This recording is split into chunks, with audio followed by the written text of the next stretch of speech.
Hello everyone, welcome back to your new class.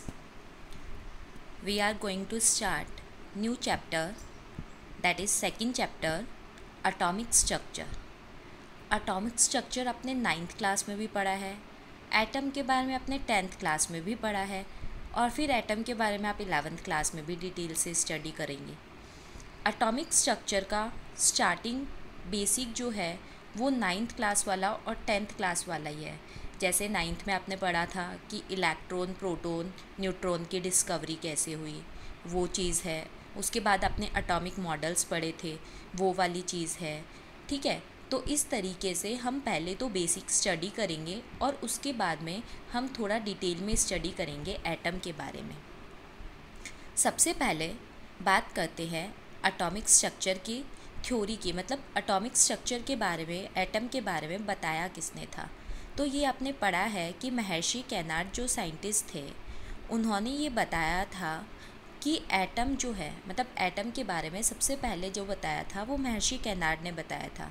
और उन्होंने ये बताया था कि एवरी मैटर जो है वो स्मॉल इनडिविजिबल पार्टिकल से मिलकर बना होता है, जिनको हम परमाणु बोलते हैं। ठीक है, फिर डाल्टन जो है उसकी एटॉमिक थ्योरी आपने पढ़ी है। डाल्टन की जो एटॉमिक थ्योरी है उसमें भी उसने एटम जो है उसको क्या, परमाणु जो है उसको क्या बोला था, एटम बोला था। ठीक है, तो जितने भी साइंटिस्ट हुए, जैसे महर्षि कैनार्ड हो गए, पाकुगा काव्यम हो गए, ये सारे के सारे एक ही बात बोलते हैं। कैनार्ड तो बोलता है कि मैटर जो होता है, अब पहले बात करें मैटर क्या होता है, तो everything that have mass and have space या occupies space and have volume, उसे हम क्या बोलते हैं, मैटर बोलते हैं। और मैटर जो है वो मिलकर बना हुआ होता है स्मॉल इनडिविजिबल पार्टिकल्स, जिनको हम परमाणु बोलते हैं। और इन परमाणुओं को ही डाल्टन जो है वो क्या बताता है, एटम बताता है। पाकुगा काव्यम इसका जस्ट रिवर्स, उल्टा करके बोल देते हैं कि जब भी हम किसी मैटर को डिवाइड करने जाते हैं तो एक ऐसी स्टेज आ जाती है जब वो मैटर डिवाइड होना बंद कर देता है, और उस स्मॉलेस्ट स्टेज को उन्होंने क्या बोला, एटम बोला। मतलब घुमा फिरा के सिर्फ एक ही बात है कि हर मैटर जो है वो किससे मिलकर बना हुआ होता है, एटम से मिलकर बना हुआ होता है। लेकिन बाद में ये पता लगा कि एटम जो है उसके अंदर कुछ और पार्टिकल्स मिलते हैं जिनको हम सब एटॉमिक पार्टिकल्स बोलते हैं, जैसे इलेक्ट्रॉन, प्रोटॉन और न्यूट्रॉन। फिर डिस्कवरी, इलेक्ट्रॉन की डिस्कवरी कैसे हुई, न्यूट्रॉन की डिस्कवरी कैसे हुई, ठीक है, और प्रोटॉन की डिस्कवरी कैसे हुई। तो सबसे पहले हम बात करें इलेक्ट्रॉन की डिस्कवरी की, तो इलेक्ट्रॉन की जो डिस्कवरी है वो की थी थॉमसन ने। प्रोटॉन जो है उसकी डिस्कवरी की थी गोल्डस्टीन ने, और न्यूट्रॉन जो है उसकी डिस्कवरी की थी चैडविक ने। तो पहले तो इन तीनों की डिस्कवरी किस किस ने की वो याद रखना है। फिर हम बात करें कि इलेक्ट्रॉन की जो डिस्कवरी है वो हुई कैसे। माइकल फैराडे जो है उन्होंने एक एक्सपेरिमेंट किया था। उन्होंने क्या किया, इवैक्यूएटेड कैथोड रे ट्यूब ली थी, जो कि दोनों साइड से क्या कर दी गई, पैक कर दी गई, सिलेंड्रिकल शेप में बनी हुई थी, और उसके दोनों एंड्स को क्या कर दिया गया, पैक कर दिया गया। देखना स्ट्रक्चर, ये आपके कैथोड रे ग्लास ट्यूब है, उसकी स्ट्रक्चर है। हार्ड ग्लास की बनी हुई सिलेंड्रिकल ग्लास ट्यूब है जिसे कैथोड रे ग्लास ट्यूब बोला गया। इसके दोनों एंड्स को पैक कर दिया गया और इसमें 2 इलेक्ट्रोड्स लगाए गए। देखो, ये एक इलेक्ट्रोड है और ये एक इलेक्ट्रोड है। इस वाले जो नेगेटिव चार्ज है उसे कैथोड बोला गया, दूसरा वाला जो है उसको एनोड बोला गया, और दोनों को फिर कनेक्ट कर दिया गया हाई वोल्टेज के जो लाइट है, बैटरी है, उसके साथ कनेक्ट कर दिया गया। ठीक है, जिसका जो वोल्टेज है वो नियर अबाउट 10,000 वोल्ट था। फिर उसके बाद जो एनोड की साइड वाला एरिया है उसको क्या कर दिया गया, फ्लोरिसेंट सब्सटेंस से कोटिंग कर दिया गया, जिंक सल्फाइड, जो आपने रदरफोर्ड एक्सपेरिमेंट में पहले पढ़ा हुआ है। इधर जिंक सल्फाइड की कोटिंग कर दी गई। कैथोड रे के जस्ट सामने की तरफ एनोड, कैथोड के जस्ट सामने की तरफ एनोड लगाया गया। एनोड के पीछे की तरफ क्या कर दी गई, कोटिंग कर दी गई। ठीक है, और ये कांच की बनी हुई सिलेंड्रिकल ग्लास ट्यूब है जिसे कैथोड रे ग्लास ट्यूब बोला गया। इसके अंदर जो प्रेशर है उसको बहुत कम रखा गया, नियर अबाउट 0.0001 ATM। इतना कम प्रेशर रखा गया कैथोड रे ग्लास ट्यूब के अंदर। ठीक है, अब देखो हुआ क्या। सबसे पहले क्या किया गया, माइकल फैराडे ने इस डिस्चार्ज एक्सपेरिमेंट को जो है स्टडी किया और एक क्या लिया, ग्लास की बनी हुई सिलेंड्रिकल हार्ड ग्लास की बनी हुई जिसके दोनों तरफ के जो एंड्स थे वो पैक्ड थे, और उसकी बनी हुई कैथोड रे ट्यूब ली।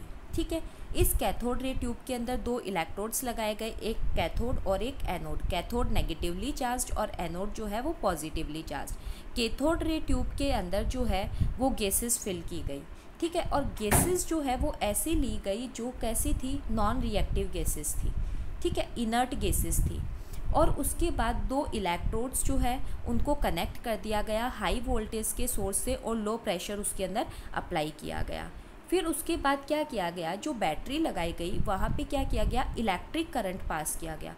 जैसे ही इलेक्ट्रिक करंट पास किया गया तो क्या देखा कि जो हमारा कैथोड है जो नेगेटिवली चार्ज है वहाँ से कुछ रेज़ निकलना स्टार्ट करती है, और ये रेज़ जो है वो किसकी तरफ मूव करती है, पॉजिटिव इलेक्ट्रोड की तरफ मूव करती है, मतलब एनोड की तरफ मूव करती है।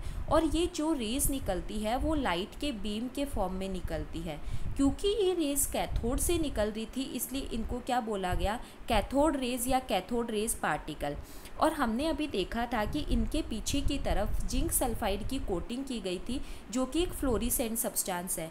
तो जैसे ही यहाँ से जो रेज़ निकली वो इस एनोड से पार होकर जब इस जिंक सल्फाइड को हिट करती है तो क्या देखते हैं, यहाँ पे ब्राइटनेस जनरेट होती है, यानी एनोड के पीछे की तरफ हमें क्या दिखाई देता है, चमक दिखाई देती है। अब देखो कि कैथोड रेज जो है यहाँ पे ये जो एनोड है इसके अंदर होल किया गया है, तो इस होल से जो है वो कैथोड रेज पास होती है। पास होकर क्या करती है, जिंक सल्फाइड को कोटिंग करती है। जिंक सल्फाइड की जो कोटिंग है उसको हीट करती है और वहाँ पे ब्राइटनेस जनरेट करती है। ठीक है, तो ये पूरा का पूरा हमारा कैथोड डिस्चार्ज ट्यूब का स्ट्रक्चर है। अब देखो ये सब चीज़ें हुई एक्सपेरिमेंट करने के बाद कि कैथोड से कुछ रेज़ निकल रही है जो पॉजिटिव रेज़ की तरफ मूव कर रही है, लाइट बीम के फॉर्म में दिखाई दे रही है। ठीक है, तो ये जो चीज़ें हुई इससे क्या रिज़ल्ट निकला, क्या देखा गया वो देखो। कैथोड रेज जो है वो कैथोड से निकलती है यानी नेगेटिव इलेक्ट्रोड से निकलती है और पॉजिटिव इलेक्ट्रोड की तरफ मूव करती है, पहला। दूसरा क्या देखा गया, कैथोड रेज जो है ये सेम प्रिंसिपल हमारे टीवी के अंदर वर्क करता है। टीवी में भी पीछे की तरफ क्या लगा होता है, कैथोड रे ट्यूब लगी हुई होती है, और जैसे ही हम इलेक्ट्रिसिटी मतलब स्विच ऑन करते हैं तो वहाँ पे क्या होता है, कैथोड रेज निकलना स्टार्ट हो जाती है। और ये कैथोड रेज जो हमारी स्क्रीन है उसके ऊपर जो जिंक सल्फाइड की कोटिंग होती है उसको हिट करती है और हमें स्क्रीन के ऊपर पिक्चर दिखाई देने लगती है। ठीक है, अब देखो ये सेकंड जो पॉइंट लिखा हुआ है वो यही लिखा हुआ है कि हम टीवी स्क्रीन के अंदर जो पिक्चर्स देख पाते हैं वो भी किसकी वजह से होता है, इस कैथोड रे ट्यूब की वजह से। फिर उसके बाद देखो जब यहाँ पे इलेक्ट्रिकल फील्ड और मैग्नेटिक फील्ड एब्सेंट होता है, मतलब ना इलेक्ट्रिकल फील्ड लगा हुआ हो और ना मैग्नेटिक फील्ड लगा हुआ हो, तो ये कैथोड रेज किधर भी मूव नहीं करती है, स्ट्रेट लाइन के अंदर जाती है। फिर देखो कैथोड रेज जो होती है वो नेगेटिव पार्टिकल्स होते हैं। इसको वेरीफाई कैसे किया गया, क्या देखा गया, इसके ऊपर इलेक्ट्रिकल और मैग्नेटिक फील्ड लगाया गया और ये देखा गया कि कैथोड रेज जो होती है वो कहाँ मूव कर जाती है, पॉजिटिव फील्ड की तरफ मूव कर जाती है। इसका मतलब ये क्या है, नेगेटिव चार्ज पार्टिकल्स है, और नेगेटिव चार्ज पार्टिकल्स है तो इनको क्या बोला गया, इलेक्ट्रॉन्स बोला गया। फिर कैथोड रेज का जो कैरेक्टरिस्टिक है वो किसके ऊपर डिपेंड नहीं करता है, इलेक्ट्रोड के नेचर के ऊपर डिपेंड नहीं करता है, और उसके अंदर जो गैस प्रेजेंट है, कैथोड रे ट्यूब में जो गैस प्रेजेंट है उसके नेचर के ऊपर भी डिपेंड नहीं करता है। तो इस तरीके से क्या हुआ, इलेक्ट्रॉन जो है उसकी डिस्कवरी हुई। अब इलेक्ट्रॉन की डिस्कवरी तो हो गई, लेकिन उसके बाद में क्या किया गया कि उसका जो चार्ज और मास का रेशियो है, इलेक्ट्रॉन का जो चार्ज और मास का रेशियो है जिसे हम E/m बोलते हैं, E मतलब चार्ज और m/मास, इसका जो रेशियो है उसको डिटरमाइन किया गया। तो उसका डिटर्मिनेशन कैसे किया गया वो देखो। जे थॉमसन जो है उसने इसके चार्ज और मास के रेशो का डिटर्मिनेशन किया गया। उसने क्या किया, यहाँ देखना, ये हमारे पास कैथोड रे ट्यूब है वही, और वही हमारे पास एक कैथोड है और एक एनोड है। ये कैथोड है, ये एनोड है, ठीक है। बीच में इसने एक मैग्नेटिक फील्ड लगा दिया और ऊपर और नीचे की तरफ क्या लगा दिया, इलेक्ट्रिक फील्ड लगा दिया। एक पॉजिटिव मतलब आपका एनोड और एक नेगेटिव मतलब आपका कैथोड, ठीक है। और वही कैथोड रे ट्यूब है, इसके इधर कहाँ किसकी कोटिंग कर दी, जिंक सल्फाइड की कोटिंग कर दी। और इधर जो कैथोड और एनोड है, जो कैथोड रे ट्यूब थे, ट्यूब के अंदर कैथोड और एनोड है, जहाँ से कैथोड रेज निकलेगी, उसको किससे कनेक्ट कर दिया, हाई वोल्टेज के सोर्स से कनेक्ट कर दिया। और बीच में क्या लगा दिया, मैग्नेटिक फील्ड लगा दिया। फिर उसके बाद देखो ये ए, बी और ये सी, ये 3 पॉइंट है हमारे पास। अब देखना क्या हुआ, तो देखो जे थॉमसन जो है उसने डिटरमाइन किया E/m रेशो को। उसने मेज़र किया डिफ्लेक्शन को, किन कंडीशन के अंदर, जब उस पर इलेक्ट्रिक फील्ड लगाया गया और मैग्नेटिक फील्ड लगाया गया, और ये जो दोनों फील्ड थे वो एक दूसरे के परपेंडिकुलर थे। अब इलेक्ट्रॉन, ये जो कैथोड रेज निकली थी, इनका डिफ्लेक्शन देखा गया इलेक्ट्रिक और मैग्नेटिक फील्ड की प्रेजेंस में। तो क्या हुआ, किस किस चीज़ पे डिपेंड करा इनका डिफ्लेक्शन या डेविएशन, वो देखना। Higher the negative charge on particles greater will be the deflection. इन पार्टिकल्स के ऊपर जितना ज़्यादा नेगेटिव चार्ज होगा, ये पार्टिकल्स क्या करेंगे, उतना ही ज़्यादा मूव करेंगे, उतना ही ज़्यादा डिफ्लेक्शन होगा, क्योंकि जितना नेगेटिवली चार्ज होंगे उतना ही कहाँ जाएंगे, पॉजिटिव चार्ज प्लेट के पास में जाएंगे, तो डिफ्लेक्शन क्या होगा, उतना ही ज़्यादा होगा। फिर दूसरा देखो, इनका मास जितना कम होगा डिफ्लेक्शन उतना ही ज़्यादा होगा। आपको पता है कोई चीज़ हल्की होगी तो हल्की होने की वजह से वो क्या करेगी, डिफ्लेक्ट करेगी। और थर्ड उन्होंने क्या देखा कि अगर हम इलेक्ट्रिक और मैग्नेटिक फील्ड की स्ट्रेंथ को बढ़ा दें तो भी डिफ्लेक्शन क्या होगा, ज़्यादा होगा। देखो इन्होंने क्या किया, जैसे ही इस कैथोड रे ट्यूब के अंदर इलेक्ट्रिक फील्ड और मैग्नेटिक फील्ड अप्लाई किया, ये इलेक्ट्रिक फील्ड है और ये मैग्नेटिक फील्ड है, अप्लाई किया, तो इन्होंने क्या देखा कि इलेक्ट्रिक फील्ड लगाने के ऊपर ये जो कैथोड रेज है नेगेटिव चार्ज है, वो तो कहाँ मूव करती है, पॉजिटिव चार्ज की तरफ। और जब ये वाली चीज़, ये देखो ए की तरफ जो मूवमेंट हो रहा है ये पॉजिटिव चार्ज है, ठीक है। तो ए की तरफ जो मूवमेंट हो रहा है वो किसकी वजह से हो रहा है, जब सिर्फ इलेक्ट्रिक फील्ड लगाया है। और जब सिर्फ क्या लगा दिया गया, मैग्नेटिक फील्ड लगाया गया, तो ये कहाँ मूव कर जाती है, सी की तरफ। और दूसरा आप क्या कह सकते हो, तीसरा, कि जब ना तो इलेक्ट्रिक फील्ड था ना मैग्नेटिक फील्ड था, तब ये कहाँ जाती है, स्ट्रेट लाइन के अंदर। या ये बोल सकते हो जब इलेक्ट्रिक और मैग्नेटिक फील्ड की स्ट्रेंथ को बैलेंस कर दिया गया तब भी ये कहाँ जाती है, स्ट्रेट लाइन के अंदर। यानी इलेक्ट्रिक फील्ड लगाने के ऊपर ये कहाँ मूव करती है, पॉजिटिव प्लेट की तरफ। मैग्नेटिक फील्ड लगाने पर ये कहाँ मूव करती है, सी की तरफ। यानी इसको मैग्नेट जो है उसको इस तरीके से बैलेंस करके रखा गया, तो ये क्या करती है, इस सी की तरफ मूव करने लगती है। और जब दोनों बैलेंस थे या इलेक्ट्रिक और मैग्नेटिक फील्ड दोनों ही नहीं थे, तो ये कहाँ जाती है, बी की तरफ जाती है, यानी स्ट्रेट लाइन में जाती है। तो दोनों फील्ड नहीं लगाने पे स्ट्रेट लाइन में, इलेक्ट्रिक फील्ड लगाने पे कहाँ मूव करती है, पॉजिटिव प्लेट की तरफ, और मैग्नेटिक फील्ड लगाने पर उसके जस्ट ऑपोजिट मूव करती है, ठीक है। तो ये देखो, ये यही लिखा हुआ है कि हमने सिर्फ इलेक्ट्रिक फील्ड लगाया तो क्या हुआ, सिर्फ मैग्नेटिक फील्ड लगाया तो क्या हुआ, या दोनों फील्ड को हमने बैलेंस कर दिया या दोनों फील्ड को हमने एब्सेंट कर दिया तो क्या हुआ, ठीक है। फिर ये जो डिफ्लेक्शन है इसके अमाउंट को मेज़र किया गया और उसके बाद E/m वैल्यू जो है वो कैलकुलेट की गई। और यहाँ से हमने देखा कि E/m वैल्यू जो है वो कितनी आती है, 1.76 इंटू 10⁻11 कुलाम पर केजी। चार्ज की यूनिट पता है कुलाम होती है और मास की यूनिट क्या है, केजी।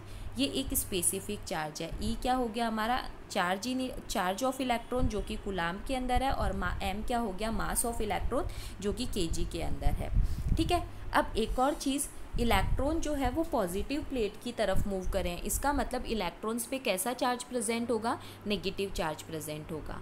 अब देखो उसके बाद जो आता है, हमने E/m रेशो कैलकुलेट कर लिया, इलेक्ट्रॉन की डिस्कवरी कर ली। अब हमें ये कैलकुलेट करना है कि इलेक्ट्रॉन के ऊपर जो चार्ज है वो कितना होता है। नेगेटिव चार्ज तो होता है लेकिन उस चार्ज का अमाउंट कितना है वो हमें देखना है। तो वो हम करते हैं मिलिकन्स ऑयल ड्रॉप एक्सपेरिमेंट की हेल्प से, ठीक है, मिलिकन जो है वो एक साइंटिस्ट है, उसने ऑयल ड्रॉप एक्सपेरिमेंट किया, उससे हमें पता लगता है। अब देखो, ये हमारे पास जो है मिलिकन्स ऑयल ड्रॉप एक्सपेरिमेंट का डायग्राम बना हुआ है। देखना क्या डायग्राम है। यहाँ पे क्या किया गया है, एक सीमेंटेड चैम्बर लिया गया है। ये एक चैम्बर बनाया हुआ है ये, ठीक है। अब इस चैम्बर के अंदर ऊपर और नीचे की तरफ 2 प्लेट लगाई हुई है, मींस इलेक्ट्रिकल फील्ड अप्लाई किया हुआ है। ऊपर वाली प्लेट पॉजिटिव है, नीचे वाली प्लेट नेगेटिवली चार्ज्ड है। इधर जो है एक होल किया हुआ है और इस होल के अंदर एटोमाइज़र लगाया हुआ है जिसके अंदर ऑयल है, और जैसे हम परफ्यूम को स्प्रे करते हैं वैसे ही इस परफ्यूम को स्प्रे किया हुआ है। ये जो ऊपर वाली प्लेट है इसके अंदर होल किया हुआ है, तो जैसे ही परफ्यूम को स्प्रे किया जाएगा, ऑयल को स्प्रे किया जाएगा, तो वो जो ऑयल की ड्रॉप्स है वो क्या होगी, इसकी वजह से यहाँ पे जो होल बना हुआ है इससे क्या होगी, नीचे की तरफ जाएगी। और इधर साइड में एक्सरे का सोर्स लगाया हुआ है।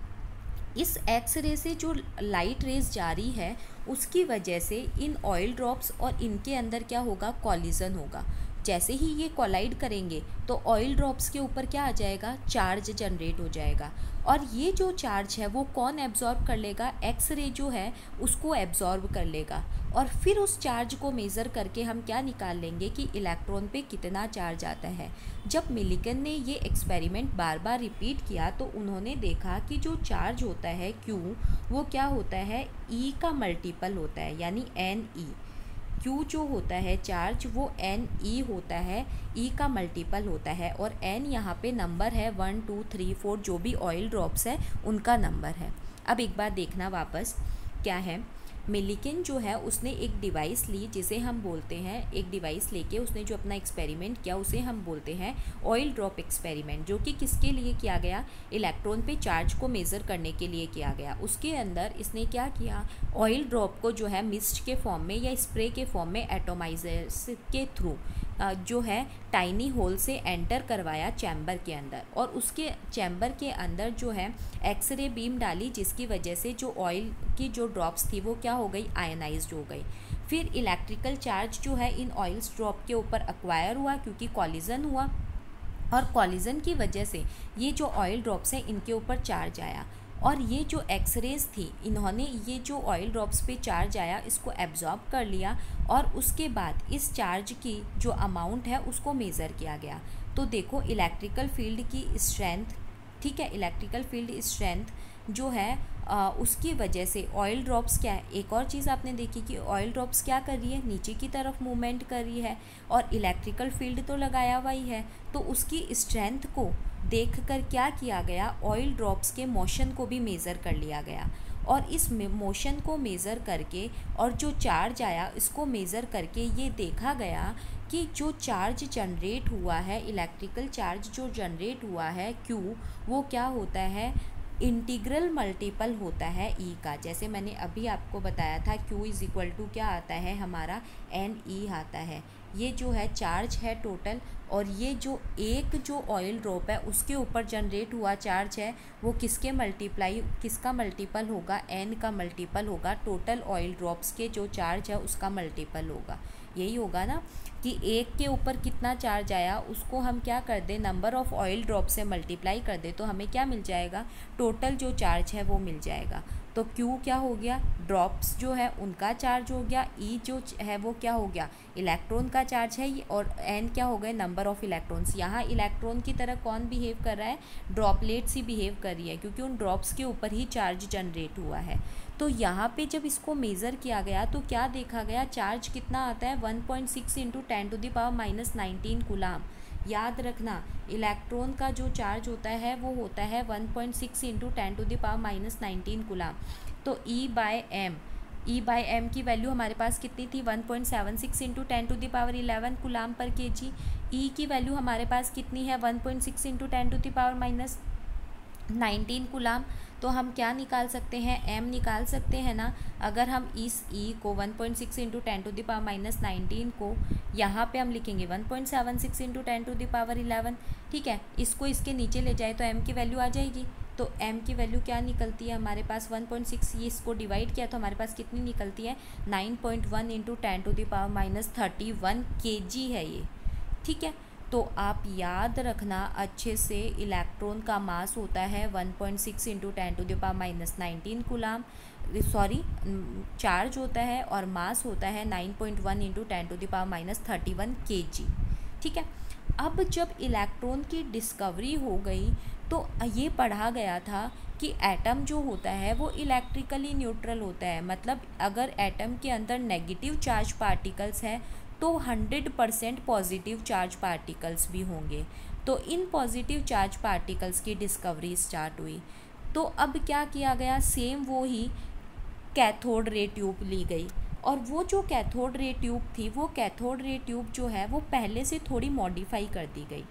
यहाँ पे जो कैथोड रे ट्यूब ली गई थी, ये कैथोड रे ट्यूब जो है वो परफोरेटेड कैथोड रे ट्यूब थी। यहाँ पे इस तरफ क्या लगाया गया, इसमें मॉडिफिकेशन क्या किया गया, एनोड इधर लगा दिया गया और जो कैथोड था उसको इधर लगा दिया गया। आपने वहाँ देखा था कि एनोड जो है उसके अंदर सिर्फ एक होल था, यहाँ पे परफोरेटेड कैथोड है हमारे पास, मतलब कैथोड इस तरफ है और उसके अंदर कई सारे होल है। ये नेगेटिव चार्ज है कैथोड, ये पॉजिटिव चार्ज इलेक्ट्रोड है, दोनों को एनोड है, इन दोनों को वही हाई वोल्टेज के सोर्स से कनेक्ट कर दिया गया। वहाँ पे एनोड के पीछे की तरफ कोटिंग की गई थी, यहाँ पे कैथोड के पीछे की तरफ जिंक सल्फाइड की कोटिंग की गई है, और वही गैसेस जो है वो लो प्रेशर के ऊपर अंदर फिल की गई है। और ये जो है जैसे ही यहाँ पे क्या किया गया, हाई वोल्टेज के सोर्स के साथ कनेक्ट किया गया, तो पहले वहाँ कैथोड से रेज निकल रही थी। अब यहाँ क्या हुआ, कैथोड से कुछ रेज निकलना स्टार्ट करती है, सॉरी एनोड से कुछ रेज निकलना स्टार्ट करती है, जो कि इस परफोरेटेड कैथोड से, मतलब ये जो कैथोड है जिसके अंदर होल किए हुए हैं, इससे पास होकर जो पीछे की तरफ जिंक सल्फाइड की कोटिंग है वहाँ पर जाकर हिट करती है और ब्राइटनेस जनरेट करती है। क्योंकि ये एनोड से निकल रही है तो इनको एनोड रेज भी बोला गया। एनोड पॉजिटिवली चार्ज होता है और ये नेगेटिव चार्ज की तरफ मूव करती है, तो पॉजिटिव इलेक्ट्रोड से निकल रही है तो इन्हें पॉजिटिव रेज भी बोला गया, इन्हें कैनाल रेज भी बोला गया। अब देखो क्या है, एटम जो है वो इलेक्ट्रिकली न्यूट्रल होता है, इसलिए क्या हुआ, इलेक्ट्रॉन की डिस्कवरी के बाद कुछ पॉजिटिव पार्टिकल्स की डिस्कवरी नेसेसरी हो गई, जिसे क्या बोलते हैं, एटम। अभी बताया था किसने डिस्कवर किया था इनको, गोल्डस्टीन ने। वही electrically discharge cathode ray tube ली गई, लेकिन उसमें थोड़े मॉडिफिकेशन किए गए। मॉडिफिकेशन क्या क्या किए गए, इलेक्ट्रिकल फील्ड लगाया गया और लो प्रेशर के ऊपर कैथोड रे ट्यूब के अंदर क्या किया गया, एक जो गैसेस है उनको फिल की गई, और कैथोड जो है उसको क्या किया गया, परफोरेटेड कर दिया गया, मतलब बहुत सारे होल कर दिए गए, और उनके पीछे की तरफ क्या कर दी गई, जिंक सल्फाइड की कोटिंग कर दी गई। ठीक है, अब आपने क्या देखा, जैसे ही हाई वोल्टेज लगाया गया, इलेक्ट्रिसिटी लगाई गई, तो जो पॉजिटिव चार्ज था वहाँ से जो है क्या निकलती है, जो एनोड था वहाँ से कुछ रेज निकलती है, जो कि कहाँ जाती है, कैथोड के पीछे की तरफ जाती है, जो जिंक सल्फाइड की कोटिंग है, और उसको हिट करके ब्राइटनेस जनरेट करती है। इसका मतलब इनको क्या बोला गया, एनोड रेज, पॉजिटिव रेज और कैनाल रेज। अब देखो एक चीज़ जो यहाँ पे याद रखने की है वो ये है कि ये रेज जो होती है originated from the gas field in modification cathode ray tube, not from anode. यही जो ध्यान रखने की चीज़ है वो यही है कि ये जो गैस है, हमें लगता है कि ये जो रेज़ है वो कहाँ से निकल रही है, एनोड से, बट ये रेज़ एनोड से नहीं आती है, बल्कि हमने इसके अंदर जो गैस फिल की है ना उससे आती है। और वहाँ पे जो हमने गैसेस ली थी वो इनर्ट गैसेस थी, जो या फिर ये बोल सकते हो कि वैक्यूम क्रिएट किया हुआ था, तो वहाँ पे तो गैस के ऊपर डिपेंड नहीं करती है। लेकिन याद रखना एनोड रेज जो है वो गैस के नेचर के ऊपर डिपेंड करेगी, हमने कैसी गैस फिल की है, क्योंकि इन्हीं गैसेस से जनरेट हो रही है हमारी जो एनोड रेज है। तो ऑब्जर्वेशन क्या देखे गए कि इनके ऊपर पॉजिटिव चार्ज प्रेजेंट होता है, क्योंकि ये नेगेटिव इलेक्ट्रोड की तरफ मूव करती है। फिर चार्ज मास रेशो जो है इन पार्टिकल्स का किसके ऊपर डिपेंड करेगा, जो इसके अंदर गैस फिल की गई है उसके ऊपर। ठीक है, उसके बाद क्या देखा गया कि इनका जो बिहेवियर है, इन पार्टिकल्स का जो बिहेवियर है मैग्नेटिक और इलेक्ट्रिक फील्ड में जस्ट ऑपोजिट होता है इलेक्ट्रॉन के बिहेवियर के। ठीक है। और मैग्नीट्यूड जो होता है पॉजिटिव चार्ज का प्रोटॉन का जो है वो इलेक्ट्रॉन के जस्ट इक्वल होता है। सिर्फ और सिर्फ किसका डिफरेंस होता है, इलेक्ट्रॉन का चार्ज नेगेटिव होता है और प्रोटॉन का जो चार्ज होता है वो क्या होता है, पॉजिटिव होता है। फिर उसके बाद देखना हर पार्टिकल जो है पॉजिटिव रेज का हर पार्टिकल जो होता है उनका जो मास होगा वो किसके इक्वल होगा, जो आपने गैस फिल कर रखी है उनके एटॉमिक मास के इक्वल। सबसे हल्की गैस कौन सी होती है, हाइड्रोजन गैस होती है ना, क्योंकि उसका एटॉमिक मास 1 ही होता है 1.008। तो सबसे हल्की गैस कौन सी होती है, हाइड्रोजन गैस। और जब हाइड्रोजन गैस फिल की गई तब जब देखा कि E/m रेशो जो है वो क्या आता है, मैक्सिमम आता है, वही 9.58 इंटू 10⁴ कूलाम पर kg। ठीक है। फिर उसके बाद kg में नहीं है, ग्राम में है, kg में चेंज करोगे तो 3 पावर चेंज हो जाएगी। तो E/m रेशो हमें पता है इलेक्ट्रॉन के मास के इक्वल ही इसका क्या होता है, मास होता है। तो हम यहाँ से m की वैल्यू कैलकुलेट कर सकते हैं ना, जैसे वहाँ की थी। जो चार्ज है उसको हम किससे डिवाइड कर दें, ये जो E/m की वैल्यू आ रही है तो इसका मास कितना निकल के आ जाएगा 1.67 इंटू 10⁻24 ग्राम। और kg में लेंगे तो ये कितना हो जाएगा 27।